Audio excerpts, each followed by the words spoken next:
Your personal employment rate, it's not just 4%. It's either 0 or 100, and your boss holds the switch. We're taught our whole lives, go to school, get an education, get a secure job. But at the end of the day, it's steeped in fallacy. Here's what no one's going to tell you about a safe job. You're employed right up until the Tuesday morning where you show up to work and you get an email that says you're not. Unfortunately, there's no such thing as just a little bit laid off. So today we're going to go over some of the math. I'm going to explain to you why the safe path is actually probably the riskiest path that you can take. So quick thing so you know why to listen. I'm not a career coach who's never left a paycheck. If you're new to my channel, the channel's about tech, entrepreneurship, business, AI, SaaS, all that. We're here to build businesses. I've watched the safe path fail people who did everything in their life right. So here's the math that they're not going to show you. A job is one customer for the only thing that you have to sell, and that's your time and skill. It's your labor that you're investing into a company. That buyer, they can stop buying whenever they choose. They can let you go. Imagine if your labor was considered like a stock portfolio. You go to a portfolio manager and he puts all of your money that you invest into one stock. You would drop him, you'd fire him on the spot. And that'd be reckless to the point of negligence. But the reality is that's how the vast majority of people live their lives. They put 100% into one company. We've been taught to call it getting with a good, stable company, but those days are gone. The deal itself is dead. It doesn't exist anymore. That old handshake deal that employers used to sign with their employees where you give some level, decades of commitment and they provide security in return, they've torn that contract up long ago. It's not the same world that it once was. Staying loyal to an employer who feels zero obligation for you, that's not loyalty or something to be honored about. That's a risk that you've taken on, and we've lived our lives in this fallacy that it's the right decision to make, and it's not. One of my favorite authors, MJ DeMarco, has a really good principle that I think about constantly. Never live your life on rented land. If whatever it is you're doing is reliant on a third party, you can get dropped at any moment. That includes being employed by someone else. If you have a product and you're selling it and your only place of support is Amazon can drop you anytime they want. Look at these influencers that have multi-millions of followers and then they get canceled overnight. Those millions of followers were not owned by them. They were rented. And when you're renting, you're only one decision away from zero. It's a big mistake that you can make. And a job is the purest rented land there is. You have one landlord and one eviction notice and it's gone and you've lost all security. So the reaction you want to have, it's fine. I'll quit my job tomorrow. I'm going to start my own thing. I'm going to build my own business. I'm going to be an entrepreneur. And there's a lot of fallacies, and I'm here to tell you the cold, hard truth. When you look at the kid who's selling you starting your own business in front of a rented Lamborghini, and if you work 2.5 hours a day on the beach, you can make it. It's not true. The fact is, starting a business is going to be the hardest thing you ever do. You will never work harder in your life. You're going to have countless nights of no sleep. You'll be working at the minimum 15 hours a day. You're going to be giving up every single weekend for years on end. It does not stop.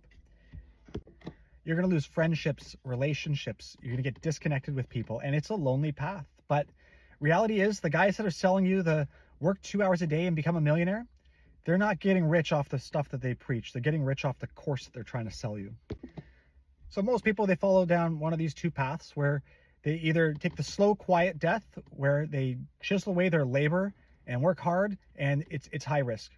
Or you can take the fast, quiet one, which is also bound to lead to failure if you have no plan, if you have no direction. But there's a third option that no one seems to be selling these days, and there are a few people online that do a pretty good job at selling it, but they don't get the attention because it's not what you want to hear. And reality is, you need to build a bridge. You need to build an actual foundation that you can develop something from. You need to build an actual foundation that can still carry you across that river while you're still on solid ground. So in this third path, stop seeing your job as something that's getting in the way. See it as your private equity investor. Most people, they take their paycheck and the vast majority of people live paycheck to paycheck because they go out and they blow it. They go buy a new car, they get a raise or an annual bonus and they spend it, they go on a new vacation, but don't do that. See it more as a venture capitalist investment and invest it into yourself. Take that home, and in your evening, make sure you're grinding and putting it to work. The goal is to use the safe thing to invest in yourself and build the free thing.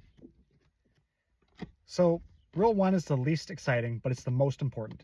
You need to freeze your lifestyle and create a war chest. Every raise, every bonus that you get, it contributes to a runway that builds you the lifestyle that you're looking for. Not a bigger apartment, not a new car, but something that's actually tangible, that, if you lose your job, you have 18 months of foundation that you can build from. This gives you clairvoyance and allows you to make decisions from cognitive effort rather than panic. You're not making decisions out of fear or desperation. Those are things that will absolutely kill your business and will absolutely plummet you into the ground. This 12 to 18 month runway, it's not a safety net.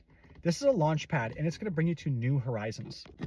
So rule 2, you're going to sacrifice your evenings and your weekends. And I know it sucks. You're tired after a long day of work, and now you've just given yourself even harder work to do. And this is where people really miss the mark too, because people do this, but they have 10, 15 ideas that they're trying to do. Don't do that. You need to sit down and focus on one singular idea, one singular pain point, and you need to become an absolute expert at it. And then you got to find buyers. It could be friends, you could be cold calling, but you need to generate some system of revenue with that. It doesn't matter how small. Just get $1, just a single dollar itself for whatever it is that you're problem solving, whatever pain point it is that you're the expert in. If you can get $1 for it, you can get more than $1 for it. And it's at the very least proof to you. It's evidence backed that your idea is worth building. 1 month of paying customers is going to teach you way more in a year than 12 months of consuming. This is going to provide you a plank, and it's up to you to stand on it and make sure the foundation's holding. Rule 3, it keeps you from doing something stupid out of excitement.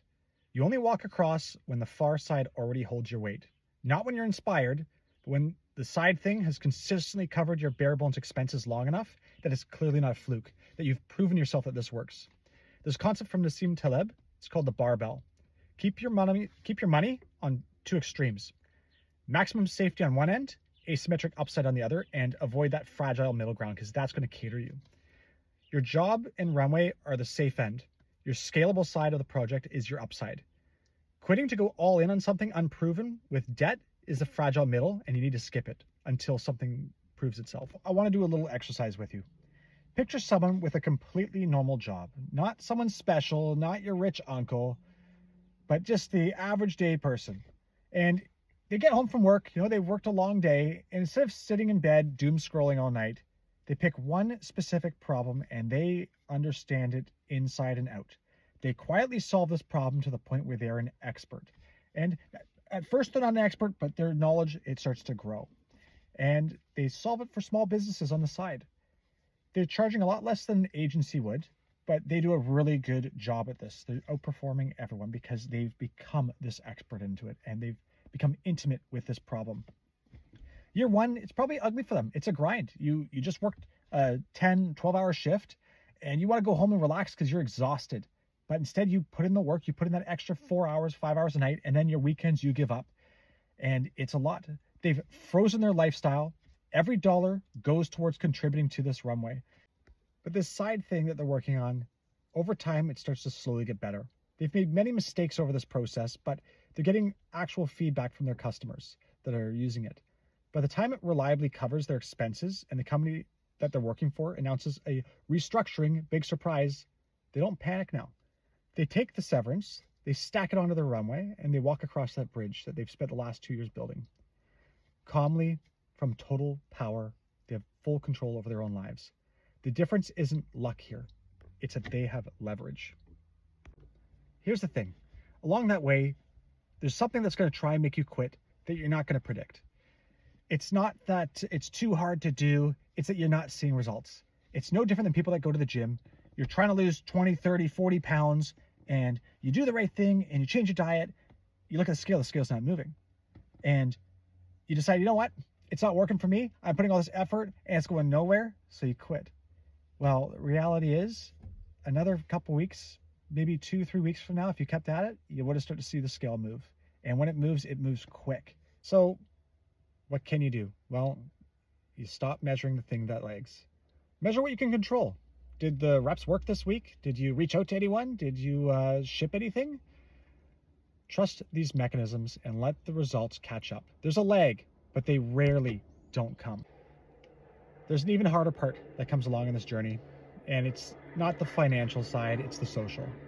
The moment you stop playing the game that everyone else has agreed to, the one that everyone else is playing, the safe lane, they'll think that you've lost your mind. They'll think that you're crazy. Why aren't you getting a real job? I'm sure you've seen it in many others that have followed this path. And it's in every entrepreneurship and business book. Everyone goes through this. But friends judge you for skipping the trip while you reinvest in yourself. You're not hanging out on Friday nights. You're not going out partying, but you're putting that time and investment into yourself. You'll feel that status anxiety of watching the safe path people. They go out, they buy their new cars, but you don't see is that they're just getting in massive debts while you pour all your extra money into something that's invisible that you haven't even seen growth yet in. You have to throw out those scoreboards and build your own. Don't measure yourself with other people. Measure yourself against those that have been successful, not against your friends that are buying new cars that are following the safe path. They measure how it looks. Your measures how free you are. Pick a real lane and get comfortable being misunderstood for about the next 2-3 years. The people calling you crazy at the start are usually the ones that are going to be asking you, how the hell did you do this at the very end of it? They're the ones that they're not going to be paying attention to the process. They're just going to see the results. But you put in the work and you saw the process. I'm not telling you this from a whiteboard. I built 2 real businesses exactly this way. This was on the side of working a day job. When I was tired after work, I made sure to go home and I was grinding all night, sometimes sleeping 2-3 hours a night to keep working on this. There's no cliff jump. And before those 2 worked, I killed a pile of businesses that didn't. That's the part that people skip. The failures were tuition that I paid. I learned every single time, and I'm not just lucky.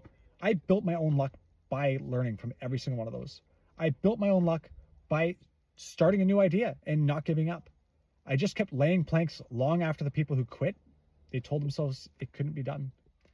The safe path was built for an economy that doesn't exist anymore. Lifetime employers, this whole idea of giving your life and they give you security in return. The pensions, they've all been replaced. Those deals, they're canceled decades ago. The genuine safe move now, it's not one job. It's owning something that can't fire you. Last thing though, this is one video. I'm building the whole thing in public from the start. The business, the brand, all of it. I want you all to come along with me on this journey. So if you'd rather watch it actually happen than hear about it, subscribe and grow with me. So to finish this off, I got a bit of homework for you. I want you to do one real thing. Start laying down that first plank. Start building that bridge. Start getting that runway prepared for yourself.